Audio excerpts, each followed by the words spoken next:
Good evening, everyone, dear friends. In the name of the network Women Weaving the Future, I welcome you all to our webinar today, which is the 6th webinar of the series Öcalan's Paradigm, which started in April. Our topic this evening is what Abdullah Öcalan calls killing the man, a concept which, of course, is not about killing the man in a physical sense, but rather to kill the dominant male mentality and to think about ways of transformation. As you know, the women's freedom struggle became the essential dynamic of the social revolution in Kurdistan. And encouraged by the perspectives and analysis of Abdullah Öcalan since the early 90s, women have organized themselves autonomously in all fields of life and of the struggle. At the same time, they challenged patriarchal mentality and structures in society, as well as within the movement. And also Öcalan himself called upon men, especially his male comrades, to take responsibility and to overcome patriarchal approaches and to transform their personalities. I think there is something with the sound, or is it just... I think the sound is fine. I just got a message that the sound is not very good. Maybe you can switch off your microphone, Anne-Christine, until you speak. Okay. I hope it's better now. In this context, Öcalan elaborated the concept of killing the man as a basic principle of socialism, which is equivalent to killing power and domination. Now I will tell you more about our speaker today. Anne-Christine Kovács is member of the Généalogie Academy, and the main focus of her work has been on popular education programs and collective researches about the historical and social foundations of the women's revolution and the system of democratic autonomy in Rojava. She has participated in the establishment of the Andrea Wolf Institute of the Généalogie Academy with the aim to connect global women's struggles for freedom. In this framework, she took part in the discussions and collective writing process of the booklet Killing and Transforming the Dominant Man, which was published by the Andrea Wolf Institute this year. And I will also send you the link to the booklet in English, Spanish, and German in the chat. So thank you for being here with us today, Anne-Christine. And to everyone listening, you can ask your questions both in the Zoom chat and also on YouTube if you have any, and we will try to answer them in our final discussion. Now I will give the word to you, Anne-Christine, with my first question being, what in general is Öcalan's concept of killing the man about, and what does it mean in theory and practice? Thanks a lot, and hello to everyone all around the world who is joining this webinar. We can say that there has been a dialectic relation between theory and practice, or a holistic approach towards life and struggle, which is a very important characteristic of the PKK movement in general. And this especially applies for the question of women's liberation. Unlike many other socialist leaders, Abdullah Öcalan has analyzed the gender contradiction or the patriarchal system as the basis of all forms of oppression and as the basis of the state of capitalism, colonialism, racism, hierarchical thinking. And to overcome this very fundamental contradiction, he has empowered women on one hand to organize and liberate themselves, but at the same time, he requested also from men to reject roles or attitudes of domination of an oppressing masculinity. And a very important point, of course, is that he did not exclude himself from this process, but furthermore, he started his analysis and struggle with his very own personality. And if we look on the biography of Abdullah Öcalan, we can see that actually, in his own childhood, he became very aware of the gender contradiction. So the feudal patriarchal customs that were applied in his family, in the village surrounding, in the society. There were some events that made him say, I don't want to be a man like it is expected from me. For instance, there was the incident of the forced marriage of his sister and a childhood friend that were a shaking event for him to come to the point, like to have reflections about what does this or how are these patriarchal structures, how destructive they are, how they destroy women's lives at a very early age. So on one hand, he questioned this, and also in his own relationships with women, he tried to develop an attitude that is not reproducing the patterns of patriarchal power, but also to see the participation of women in the political struggle not only as a matter of a quantitative, like in numbers, as a question, but also to develop the will of women, or give women the opportunity to define their own goals and to play a leading role in the struggle, and so also to question his own relationships with women, or a personal and political relationship that he had with Fatma, one of the members of the first political group or ideological group in the foundation process of the PKK, made him very deeply questioning the meaning of marriage and couple relationships, and how and if in which way it can be possible within a revolutionary struggle that is aiming to liberate on one hand Kurdistan from colonialization, but also at the same time wants to establish a free society. So how to overcome the patterns of domination and hierarchy also in the own relationships, in the comrade relationships. And so this struggle from the very early period of the foundation of the liberation movement was a very central aspect. And like coming to the conclusion that Kurdistan cannot be free without women's liberation, we can say that there were different stages, like from the 1980s onwards, 1986, where the book under the title "The Question of Women and Family in Kurdistan," with analyses of Abdullah Öcalan, was also published and broadly then discussed in the Kurdish society. There actually he drew attention to some very crucial points on how to overcome patriarchy, and to see that one trap is the concept of honor, like in Kurdish it's called namus. So that through this concept of honor, women become the property of men. Men view women as something that they need to defend, but at the same time that they have the power to rule about. Like he analyzed that Kurdish men are on one hand subjected to the violence of the colonial state, but in order to prove their manhood, like the image of being powerful,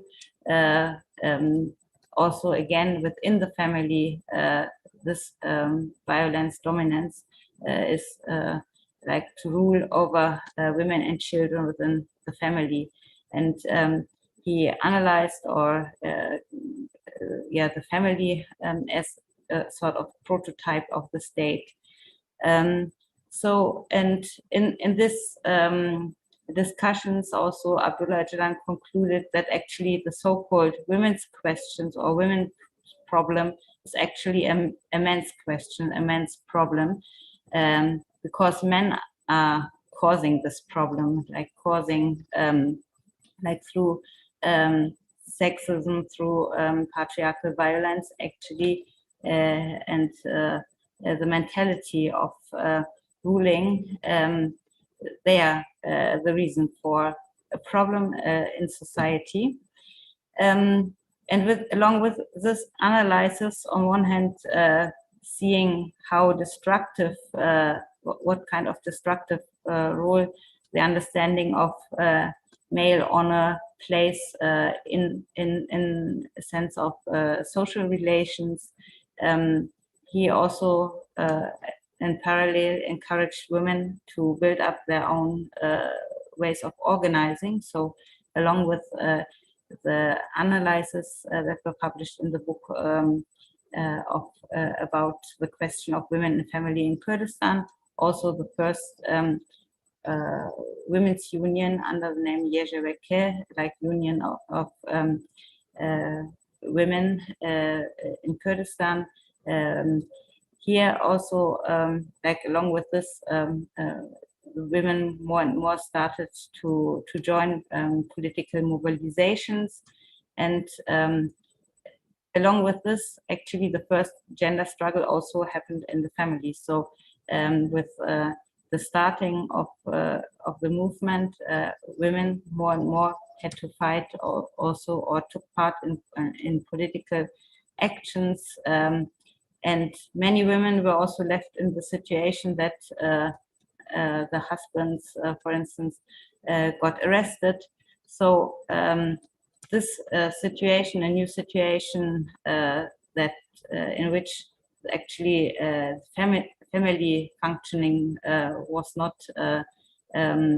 that was in some ways broken, led on one hand to the fact that women became more and more active and found their own ways of expressions, but also men had again to reflect about their attitudes towards women. And so another point then was that Abdullah Öcalan was trying to challenge the replication of patriarchal attitudes within the organization and also within the comrade relationships inside the movement. Tools that he used or introduced in this context were personality analysis, critics and self-critics as tools of building militant personalities among men and women. And the task of revolutionaries was also defined to represent the values of the new society, of a socialist society, in their own personality and in their actions. So men were requested to overcome their dominant mentality. And this was also defined as one of the basic principles of a revolutionary militant. Abdullah Öcalan formulated this in this way, that a socialist militant must liberate himself from his false understanding of masculinity.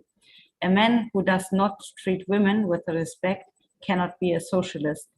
Those who do not know how to respect women and who cannot be good supporters of their freedom struggle cannot develop national liberation with us. A man who is unable to change himself accordingly to this principle can violate all other principles too. So in this sense, Abdullah Öcalan very clearly said that it is a condition for a militant to overcome patriarchal attitudes, behavior, and to deeply question the own way of upbringing that make people reproduce patriarchal habits. So in this sense, also in educations with PKK militants, he repeatedly emphasized that the principles like or the duty to to overcome patriarchal attitudes is requested by all male comrades. And he really questioned the understanding of men, of seeing women as, in a way of being somebody to complete the man, or he put it in, or the principle that he then also already in the 80s called killing the man. He defined in this way by saying, to kill a man means to kill a man who is not beyond the ugly attitude of a tyrant, a despot, a consumer towards women. Every man, especially the men in our movement, must know this. Everyone should know that the age of exploiting a woman sexually is now over. Otherwise, it is not possible to meet and talk with women. So men and also at the same time women comrades were asked to analyze and overcome the impact of internalized patriarchal. So feminine, like what it means to be a woman, what it means to be a man, to see that both identities actually are in a way socially constructed, and the limitations that are given to it, that actually both have an alienating effect on women as well as men. And then, in order to develop a revolutionary personality, and it's like one of the core issues, he said, is to overcome the pattern of dominant men and oppressed women, and instead to realize comrade relationships in which men do not view women as a potential sexual object, or approach in a way that is neglecting women's will. Like these analyses created a agenda inside the movement, but also revolutionaries from other countries were inspired by Öcalan's analysis, and sometimes are also surprised because the traditional or classic way in socialist movements often was to see the question of women's liberation as more as a side issue, or not as the central issue, but something that would be solved after the national liberation or after the class liberation. And still until today, of course, we see in many movements that, or in many contexts, that men who call themselves socialists, anarchists, leftists, or democrats, that they think that they, through this political understanding, they have overcome patriarchal attitudes, and often there's a very big contradiction between the political analysis, but at the same time, especially in couple relationships, they have often also very sexist patriarchal attitudes. One of the Turkish revolutionaries who was very much interested also in Abdullah Öcalan's analysis on this topic of women's liberation and the role of women in this context was Mahir Sayan. He was one of the leading figures of the 1970s revolutionary students movement in Turkey. And already during the 70s, Abdullah Öcalan and Mahir Sayan met, like when a group of Kurdistan revolutionaries newly started to organize at the Faculty of Political Science.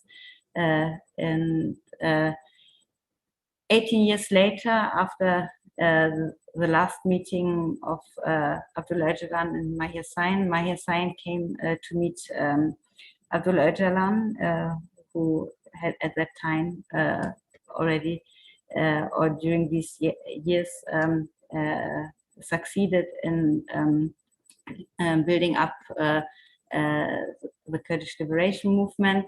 When they met in Damascus, they talked about many topics, about different political developments, about the Ottoman history, about Kemalism, democracy. But one very central topic of the talks was the problem of sexism and patriarchy, and about how to overcome this. So Mahir Sain said that, or wrote that during their discussions, Abdullah Öcalan explained the concept of killing the man by saying that this is the basic principle of socialism. It is about killing power, about killing one-sided domination and inequality, about killing intolerance, and it is even about killing fascism, dictatorship, despotism, and this concept can be expanded so much more. And so actually we can say that this concept tackles the foundation of the ruling system of injustice and inhumanity, of capitalism and exploitation. And we can see that patriarchal hegemonic concept of masculinity reflects itself in individuals as well as in structures of state and society. And against this reality, the concept of killing the man aims to dismantle and to overcome the system of power relations and proposes a new understanding of what it means to be a man and how to relate to women, to other men, to society, and to life as a whole.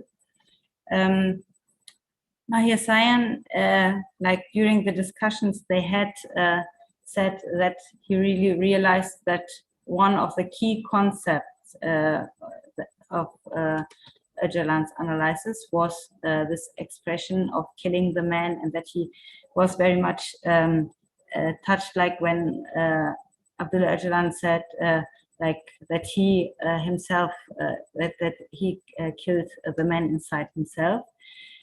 So during their talks, he proposed to publish a book about their discussions with the title Eki Öldürmek, like killing the man.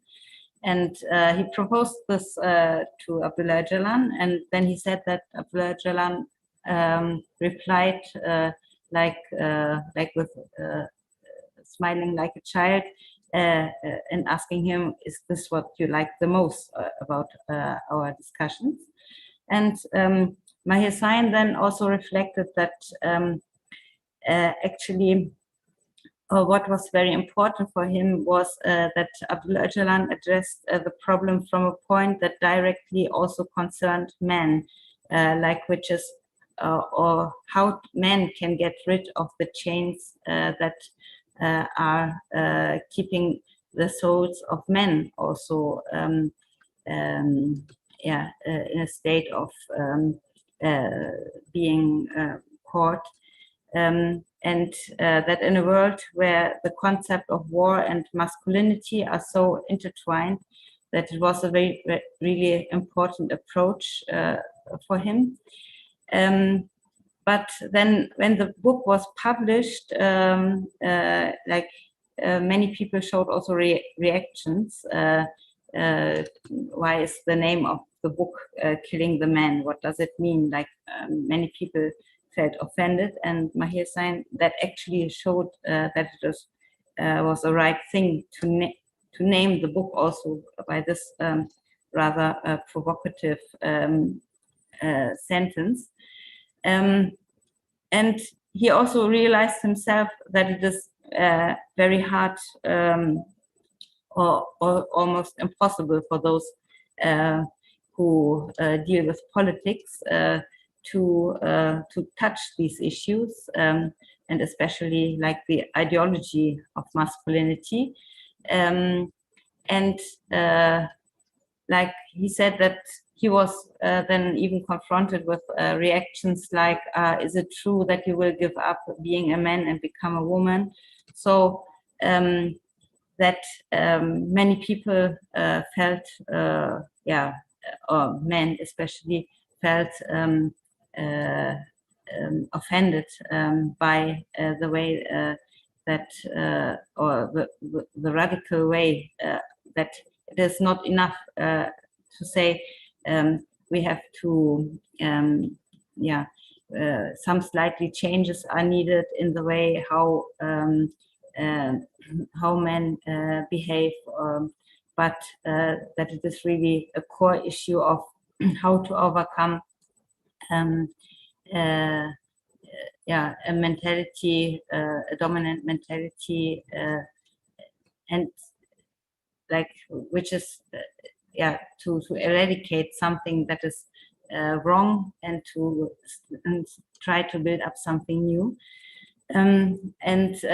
I think a very important thing is also that Abdullah Öcalan did not only discuss these issues and also the term of killing the man with militants of the PKK, but also very public. For instance, there were programs, panels on the Kurdish television channel MedTV. It was at this time, where also these analyses were shared with society. And there he said that not to blame anybody else. At first, I have to start by myself. At first, I want to tell about the man that I realized in myself. And in this sense, I say first I killed myself. So this is a philosophical approach for me, an ideology. And I hate to be a man in the current system. So these rather very radical statements also then led to discussions in the Kurdish community. What is meant by this? How and during this time it was really like that. Maybe when the satellite television was new established, so the community met in associations, watched these programs together, and many discussions were around the issue on what does it actually mean that Abdullah Öcalan rejects in a very radical way the present concept of men. What and what does it mean for men also inside the families, and this also at the same time empowered women to much clearly express themselves, to criticize men in society. Also in connection to this, in February 98, Abdullah Öcalan announced that he wants to develop a general movement of divorce.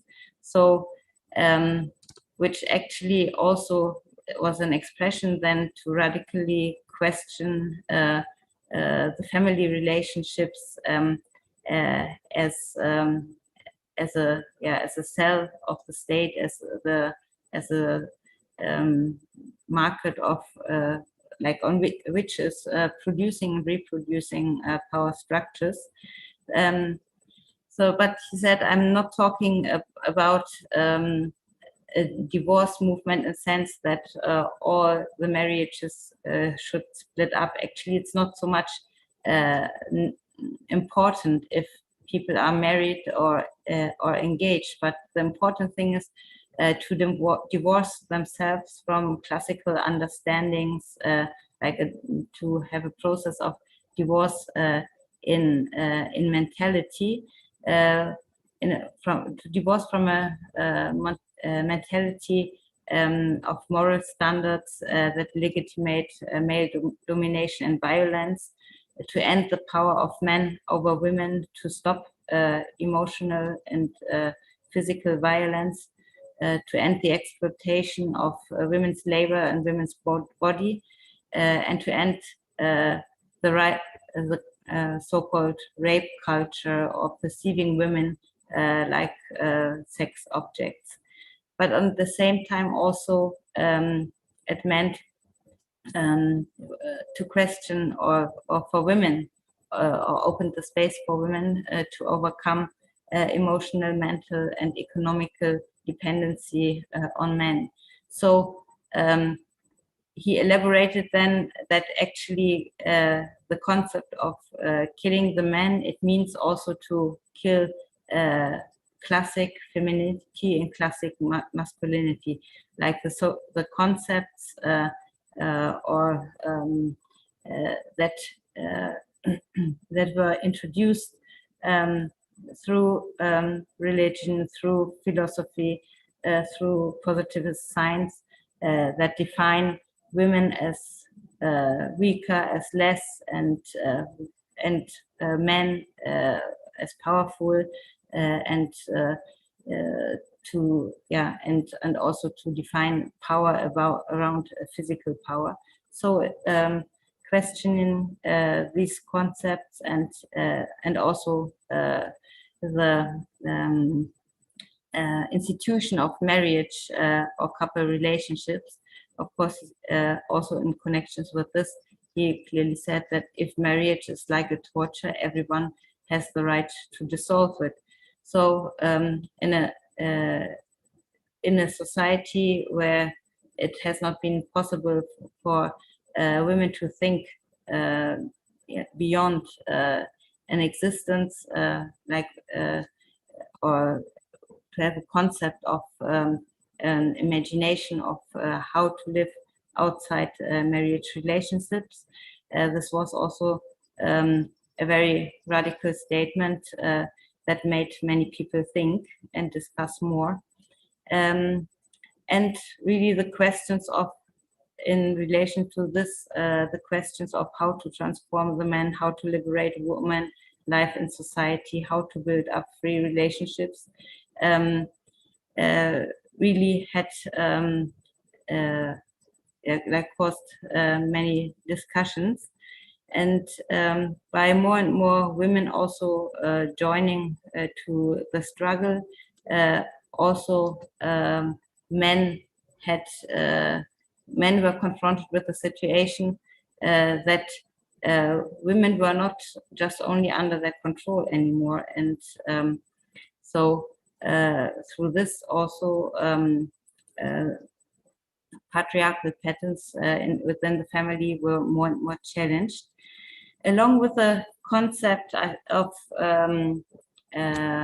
killing the man. At the same time, Abdullah Öcalan also talked about the theory of separation. So this what he called also like a movement of divorce also was discussed inside the movement as the theory of separation, which means a mental, emotional, but also physical separation of the genders towards liberating women and men from oppressive dominant relation patterns, and also to make them outside these mechanisms, questioning the impact of socialization in patriarchal structures on the personality. So on one hand, a process of autonomous women's self-organizing happened, and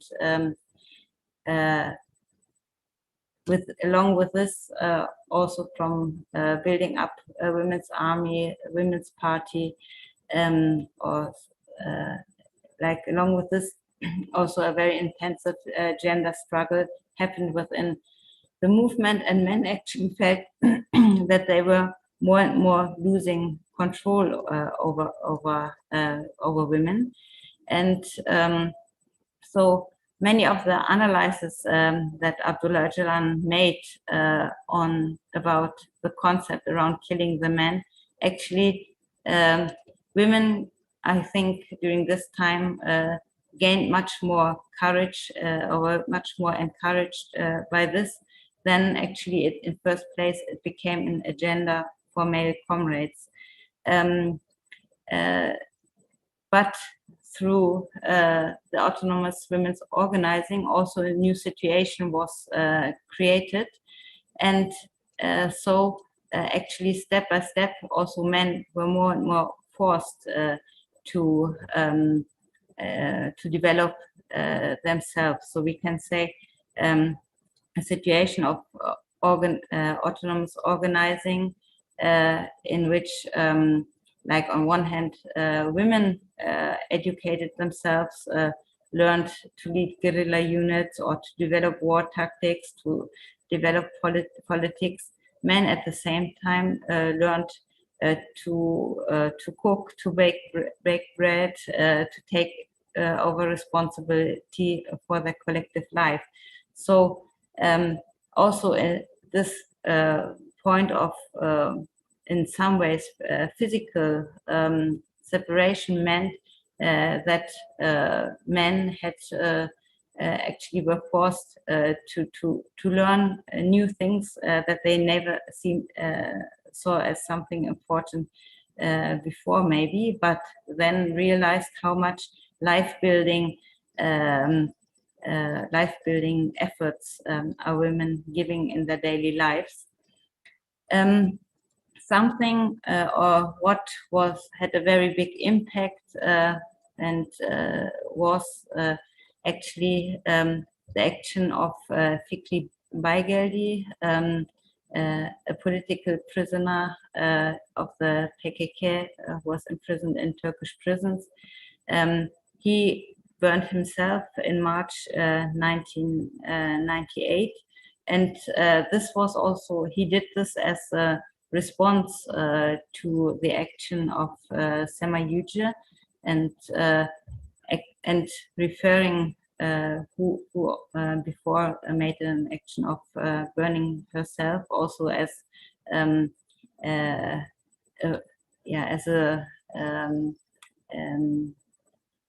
as a way of resisting against patriarchal attitudes of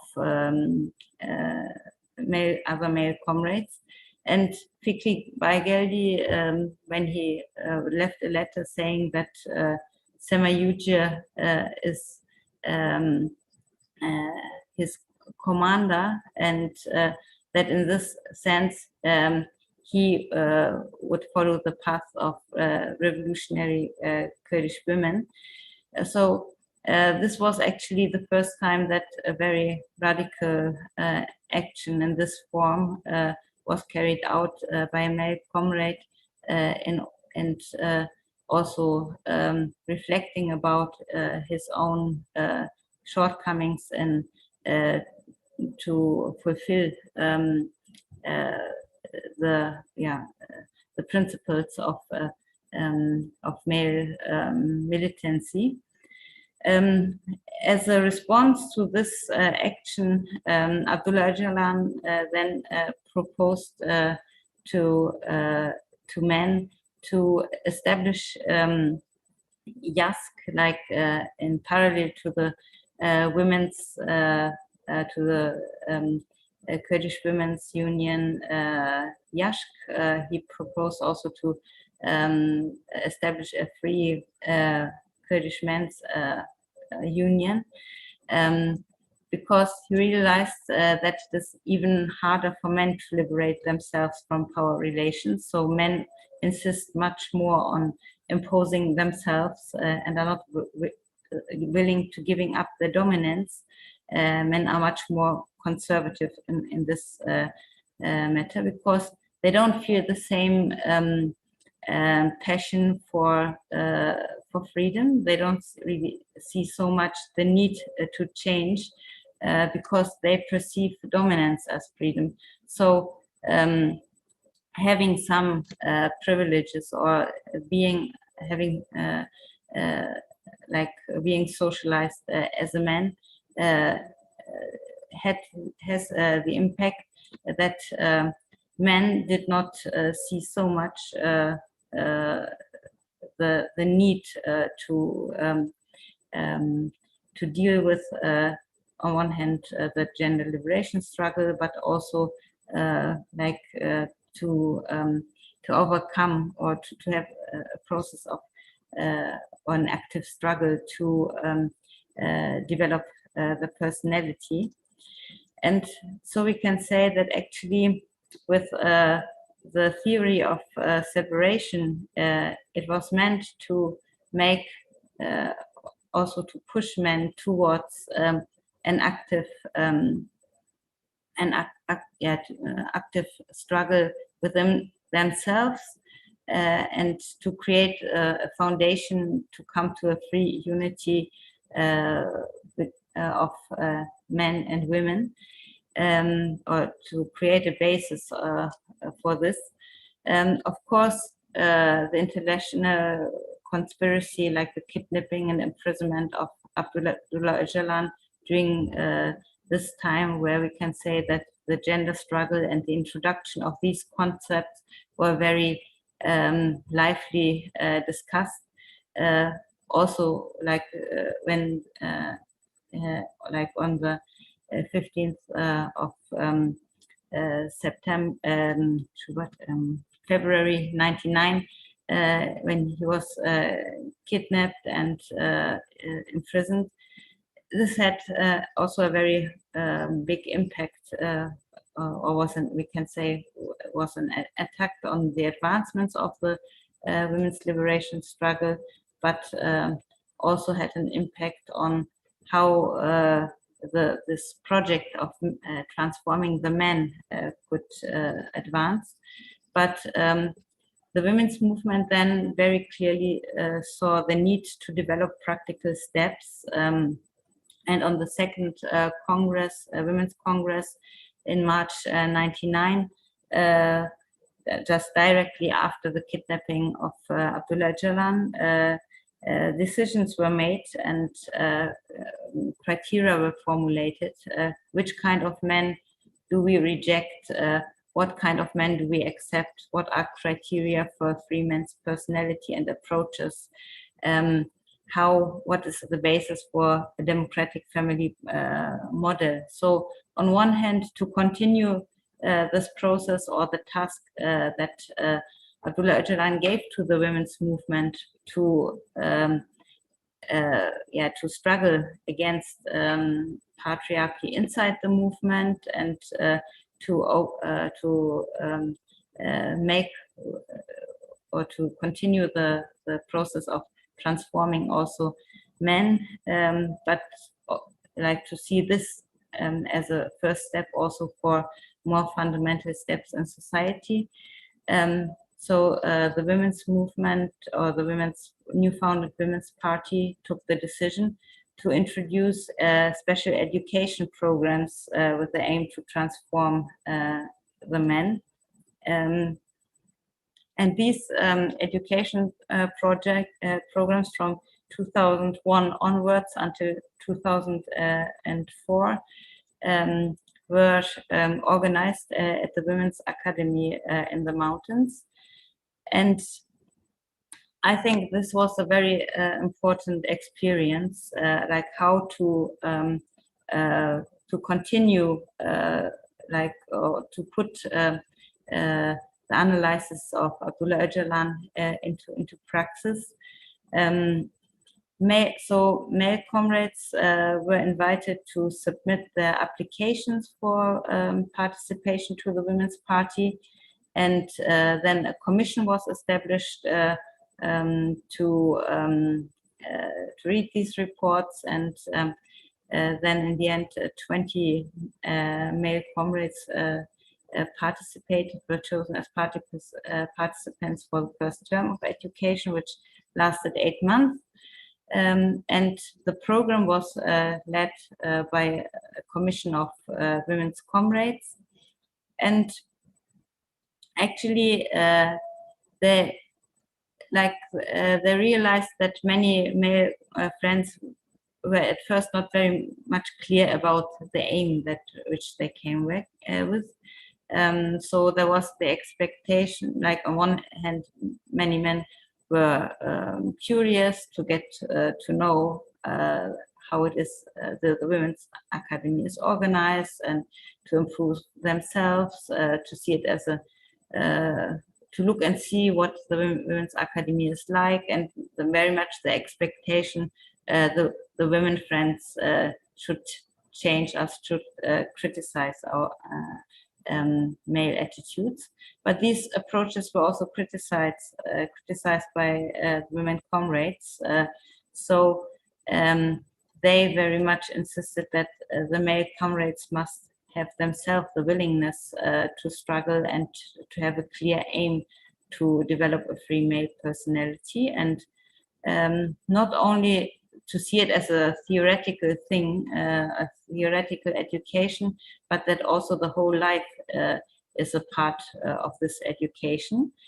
And also afterwards, in their reflections, many male comrades said that at first when they came to the Women's Academy, they were feeling very much insecure about and being confronted with a very new situation, because all of a sudden they were feeling like being in a minority, and but that actually this situation then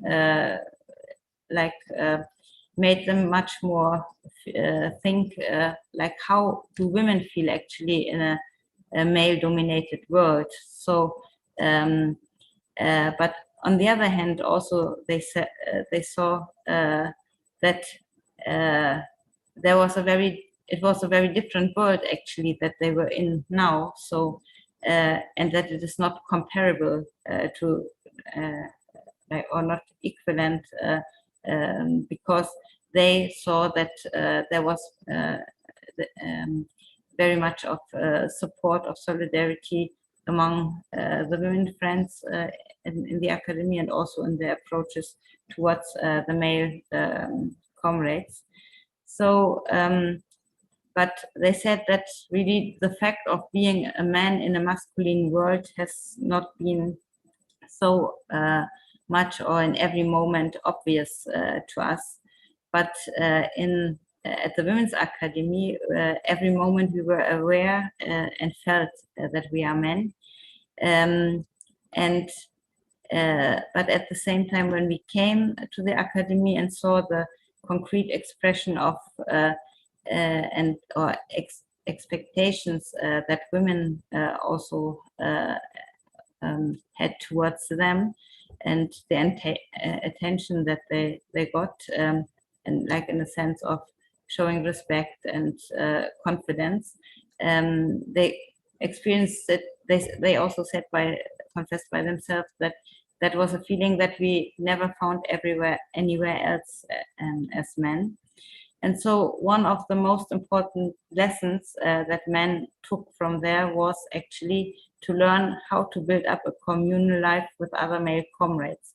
So because they were organized in communes among men, they had actually to see or learned in the surrounding of women comrades how they organized communal life, also learned to do this among themselves and with one another. So within the discussions also, men said, like, all of a sudden that they realized how rude and abstract and competitive the style of discussions of men were, or how much also like how these kind of male attitudes made themselves feel uncomfortable. And so within this process, men also gained a deeper understanding on actually that being a man is not a privilege in this way, that it also disconnects them from their own feeling of being able to actually freely determine their own their own definition of what actually a man is, and which big impact this had also on their emotions and behavior.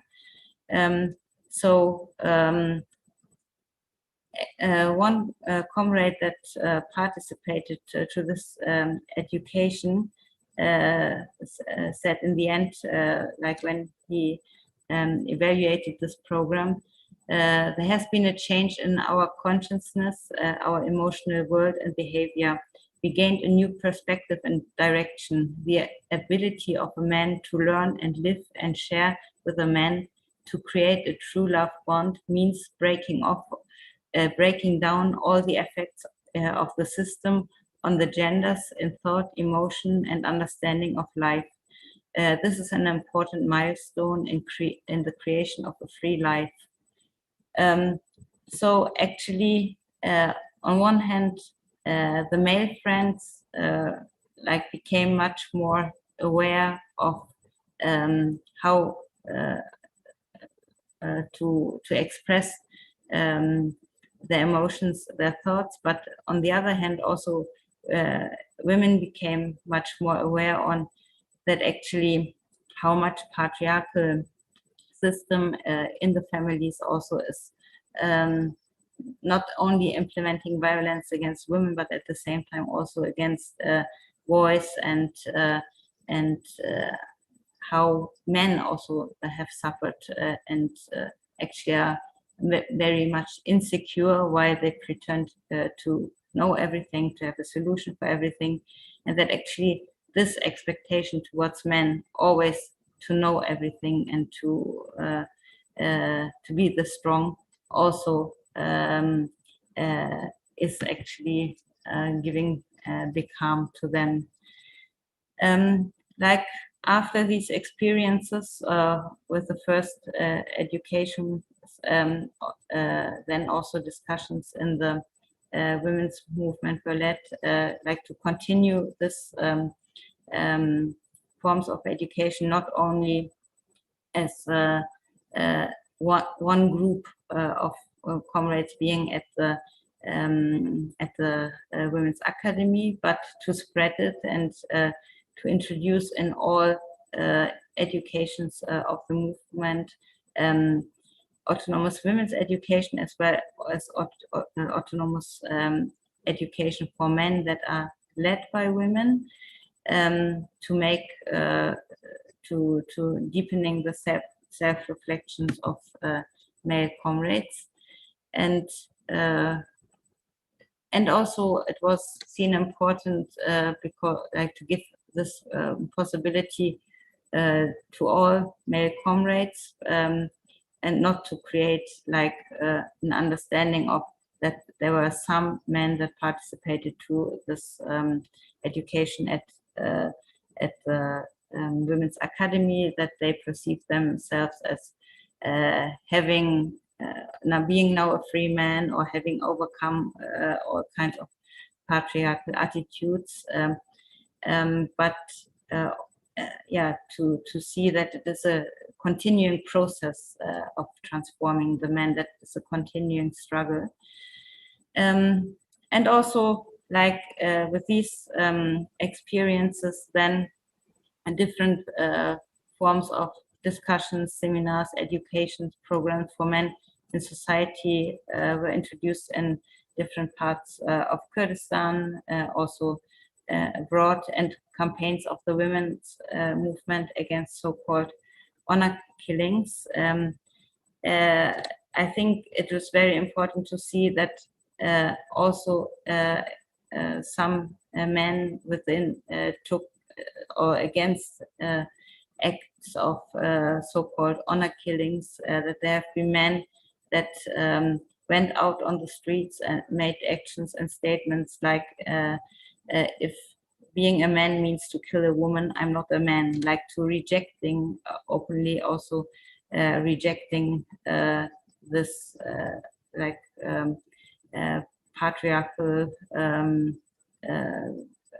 attitudes, and therefore often men maybe also or like the fear of men not to be accepted anymore by other men, but to like to overcome this and to make clear statement is very important. And there was another example also in, I think it was in 2014, when in East Kurdistan, Rojhelat, Kurdish women were beaten up by Iranian state forces because they wore traditional Kurdish dresses. Then, for instance, hundreds of men also made a photo campaign on internet, like dressing in traditional Kurdish women's clothes and declaring in this way the solidarity with women. Yeah, we can say that also now in Rojava, or in the connection with building up democratic confederalism, democratic autonomy, or the concept of democratic nation, again is founded on the main pillar of women's liberation and overcoming male dominance in all fields of life. So actually the concept of killing the man, we can say, has been elaborated in the discourse that Abdullah Öcalan introduced in the fifth defense writings, or within the concept of democratic nation, in connection with the concept of Hefjiana Azad, or like in English we can call it free communal life or free partnership life. And so like from a situation where at first patriarchal patterns or were challenged by separating the hierarchical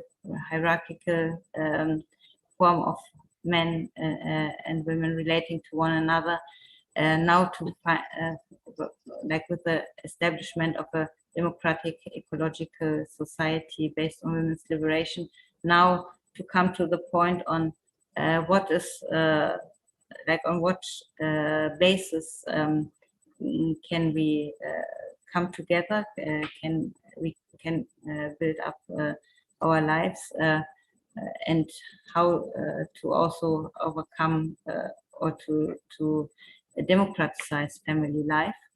And we can say that the establishment of an autonomous women's system in Rojava, or the equal participation of women in all fields of society and politics, the principle of co-chair has very much an impact also on on how, on one hand, women are perceived in society, but also make force men to challenge their perception of women.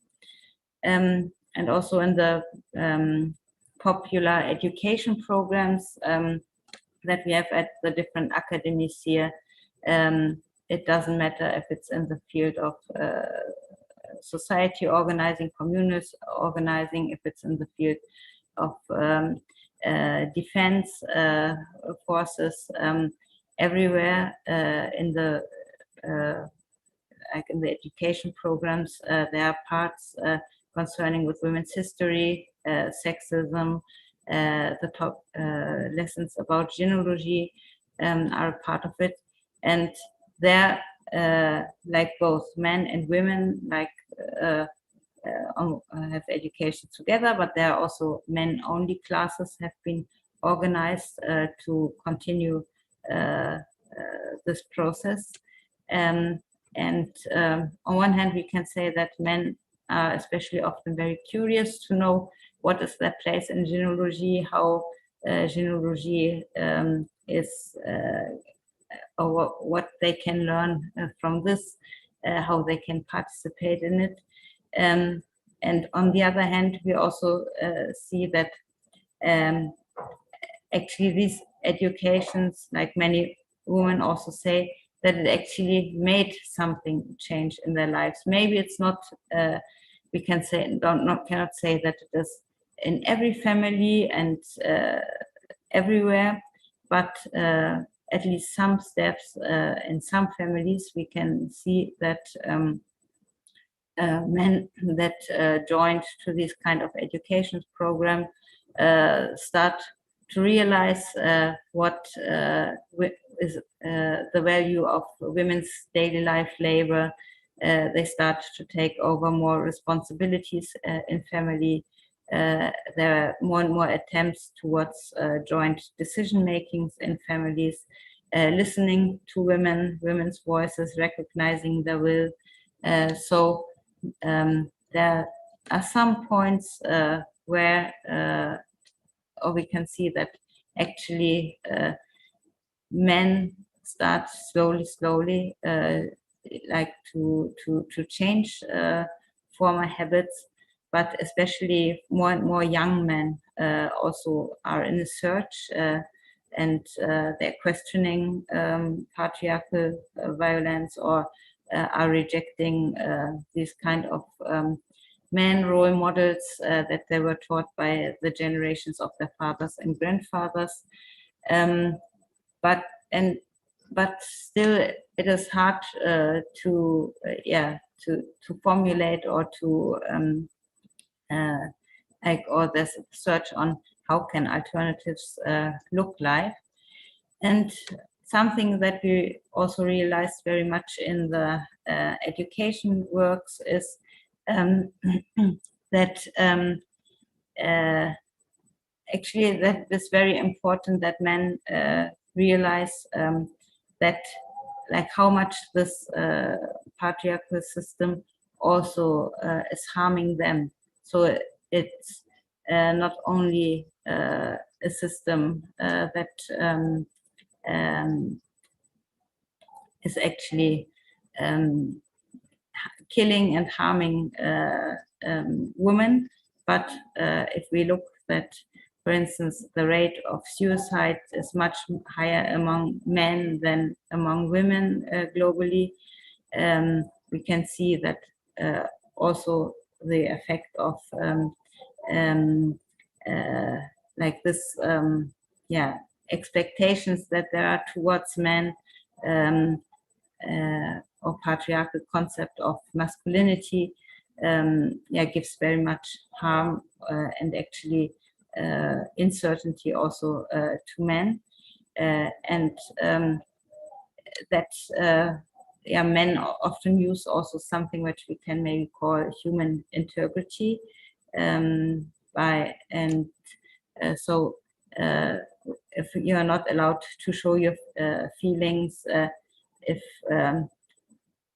you have problems in developing true friendships or to show love because men perceive themselves in a constant competition with other men, and they have to prove their dominance over women. This also is stealing something from their humanity.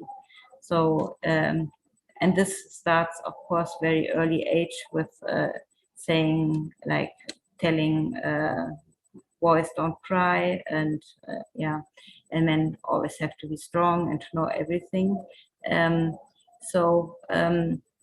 This is, I think, a very important point, or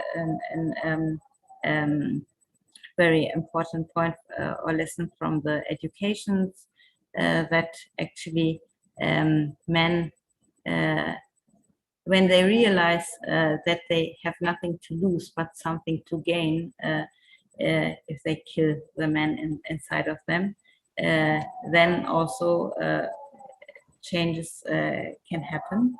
And also it is very important that men get to know about examples of free men or men that are not according to the patriarchal role models that there have been in history, that they are today in different places all around the world. For instance, like to see that in non-patriarchal mother clan societies, characteristics of a good man were defined as being patient, gentle, and respectful, and to act like a good mother. So in this sense also the letter of Şehit Dersim, which she wrote to the Genealogy Committee, I think is a very important point to discuss about the role and identity of men in Neolithic women-centered societies, and to realize that men were not only hunters, but that they were also peasants and shepherds, and like in this sense also took care of nature, have a relation with nature, have relation in caring for other living beings, and have also a history of socialization in which they can connect to communal values. So these were like some of the reflections or like on how the discussions around the concept of killing and transforming the dominant man are still continuing. And another example or to the need on that it is not just an issue, of course, of discussion in Kurdistan, but also that there's a need in other places of the world for other left or revolutionary movements to discuss this concept became for us very clearly when we had the discussions at the Andrea Wolf Institute, where also the incident of a male anti-fascist activist in Europe who committed suicide actually also in relation with debates around the topic of sexism, and then again women were blamed for this incident, and it made us show actually that to open again this agenda is a matter of life and death, not only for women but also for men. Thank you, Ann-Christine, for your insight and for summarizing the main elements of the concept killing the man. And I think so far we don't have any questions. At this point, I want to remind everyone and encourage everyone to ask their questions. Please feel free to write in the chat on YouTube or on Zoom. Maybe as a second small question, because I think you summarized very well the most important aspects also of the practice, but in more philosophical terms, what would you say, how can men be empowered to overcome patriarchal conditioning, and how can men develop the will to change? What would you say are the main or are the keys to make men or to develop change in men, or what should men do to change? What are the key elements of this process of killing the man? Mm-hmm. If you can maybe if you can explain it in a couple of sentences, maybe. I mean, I think another very important work also that has in many senses parallels also with the concept of Abdullah Öcalan killing the man is the book of Bell Hooks, The Will to Change. And there, like she said, it's not true that men are unwilling to change, but men are afraid to change. So I think the most important thing is that men are not afraid of losing anything because they gain a part of their being human, of their humanity back if they connect with their emotional intelligence, if they're able to show empathy. I think a very important point is empathy that is often lacking, due to this patriarchal conditioning of seeing yourself at the center of everything, seeing, not realizing what are the needs of your surrounding, but only, or having an approach of possessing, of seeing the right to yourself to use other people, like this patriarchal mentality, which continues then in the sense of state possession and so on.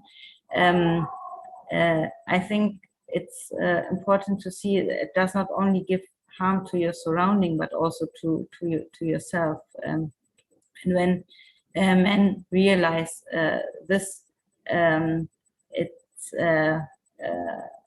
I think this should be also a very big encouragement to take the risk to not being perceived as a real man, but by some of or by society or by the surrounding, but yeah, to develop the courage to show the diversity of different men or what freedom-loving men can be like.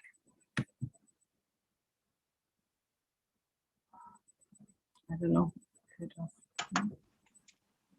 Thank you. As far as I can see, there is one new question now.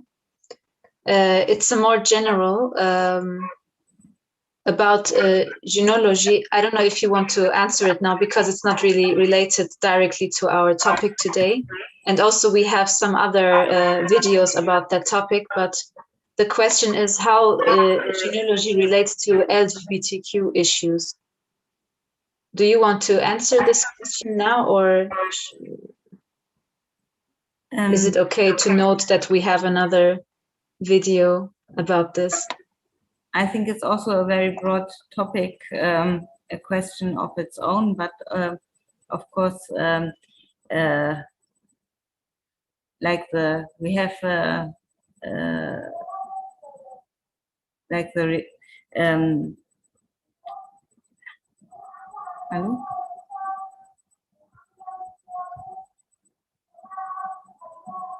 Hello?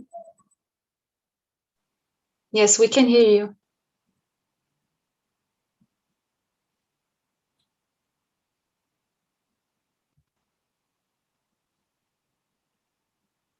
We can hear you. I don't hear you. Hello? Okay.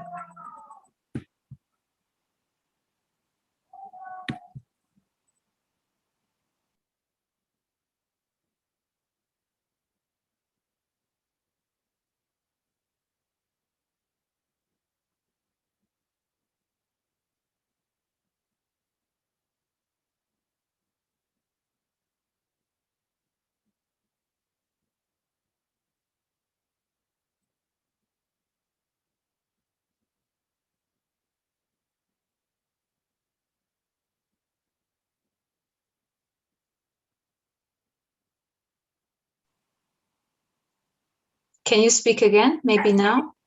Hello? Yeah, can you hear me? I had a very strange sound. I can hear you very clearly. I don't know Okay. what's the matter. Okay. Just continue. We can hear you. Okay. So the question was about the LGBT issue, and there's also a process of research and discussion inside genealogy around it going on.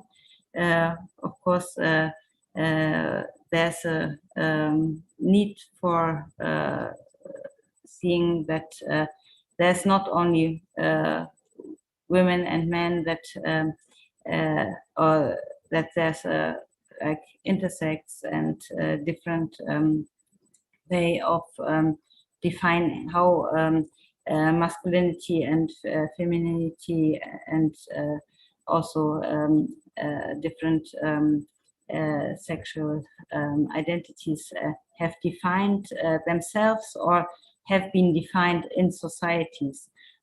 So this is also a concern in many of the works and discussions, but at the same time also to see that in actually men and women are not, we cannot stereotype also the identity of men or women, and that in themselves, in women and men themselves, there's a big diversity. I don't know, like in general, maybe at another point it's better to have a longer discussion also on this topic. Yes, I agree. And please also, to everyone who's listening, you can also check out the other videos on our YouTube channel that we have on the topic of genealogy, where we discussed similar topics. Another question which was asked in the Zoom chat now is, after the academies, how can the experience gained with this process be put in practice, and how to continue with this process after the academies and after the educations? Mm-hmm. Of course, education is also not only something that happens at one point and then it's finished. Like inside the movement, it's a continuing process, and also in society. Now, for instance, Congress and also in genealogy, we are trying to adapt the education programs or the discussions in the communes more like in context with concrete problems that are coming up. For instance, now there's also a process of discussion around the issue of women's suicides that happened, and killing of women, especially in the region of Kobane, where especially for men also like the results on these researches were shared especially with men and made them like to reflect about it. The most important thing is really to connect the discussions with the organizing of daily life and structures of solidarity inside the neighborhoods and society. So not to see also education as something that is disconnected from life, but as a part of life, and to give the possibility to discuss in a broader field, and to get different views, and encourage each others to go beyond the limitations of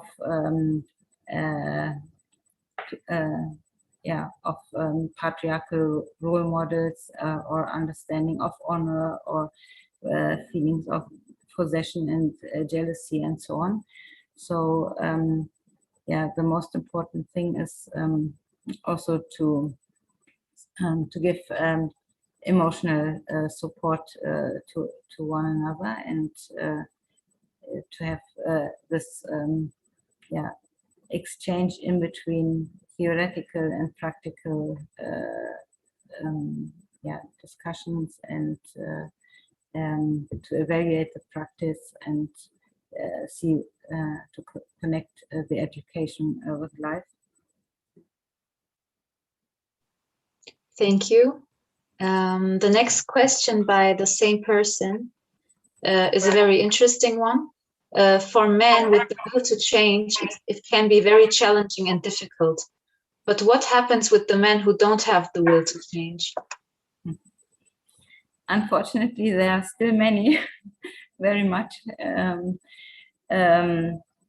yeah, I think we have to find ways to push them to come to the point that they get the will to change. And on the other hand, of course, men that impose or insist on being violent, being sexist, and so on against this, also women have to organize legitimate self-defense, I would say. And like in this sense, also the theory of separation, of establishing autonomous women's organizing structures, fields of life, examples like the women's village Linvar or other places where the less women get dependent on men, the more men are actually also forced or see themselves forced to change or to develop the will to change if they don't want to stay lonely. So on one hand, I would say to strengthen women's self-organization and strengthen women's capacity to self-defense in all fields of life and with any means that is necessary in certain situations. I think this is a tool towards making men also going towards the direction of developing the will to change. Thank you. Another question is also a more general one, but you can decide whether you want to answer it. Can you explain why Öcalan calls for women to take a leading role instead of the working class in Marxism, for example? Yeah, because Öcalan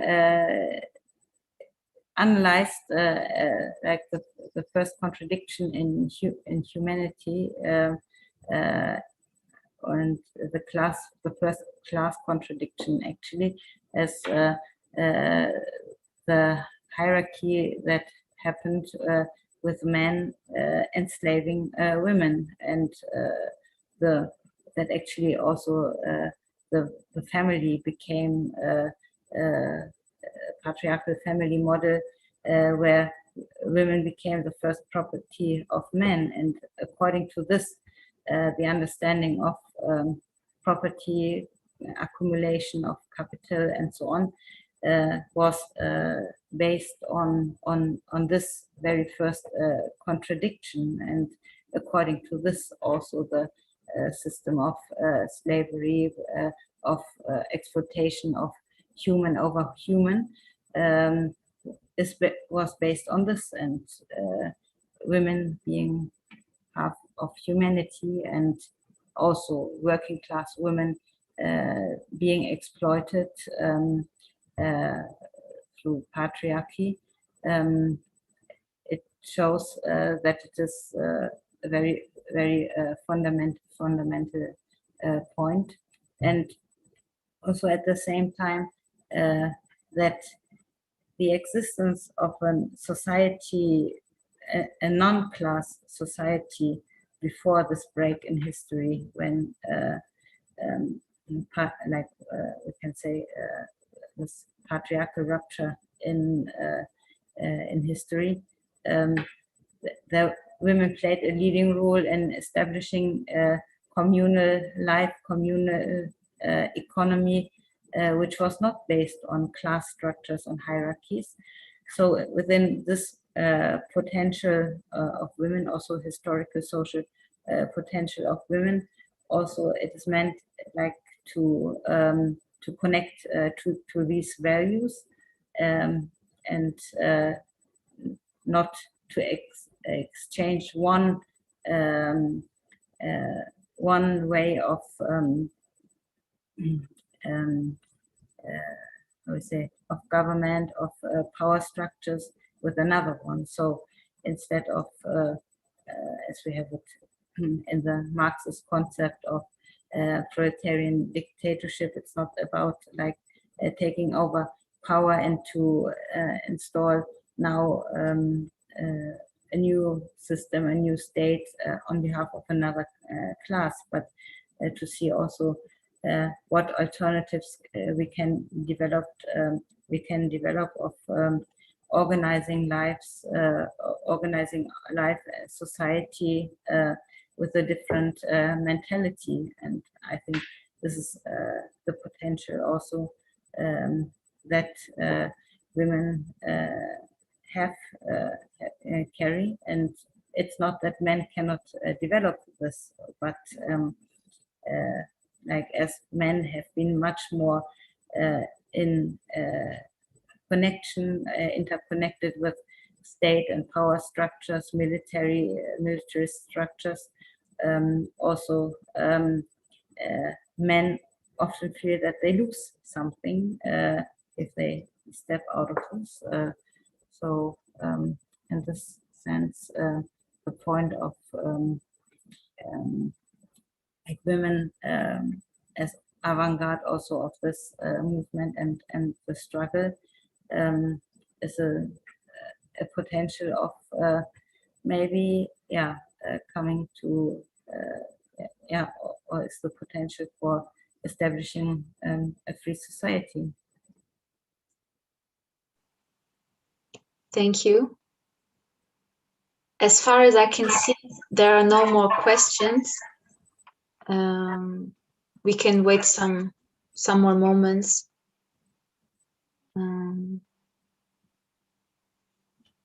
But I think if not, we can finish here if there aren't any questions. Thank you very much for the interesting input, Ann-Christine, and the very deep insight into this very important and complex topic also. And for everyone who's listening, in case you didn't see, I sent some links for a booklet about this topic in several languages. It's in the Zoom chat, in case you want to learn more and read more about it. Also, you can follow the YouTube channel of the network Women Weaving the Future, and you can stay up to date for the next events. And also, you can rewatch the previous webinars on the YouTube channel. And yeah, thank you all for participating, and thank you, Ann-Christine, for your input and for the webinar. And I hope to meet you all again in one of our next webinars. Thank you also for you organizing this event, and thank you for everybody who participated. And we invite you also to come and share more discussions with us over here. Thank you. Then have a good evening, everybody. Shabash. Shabash.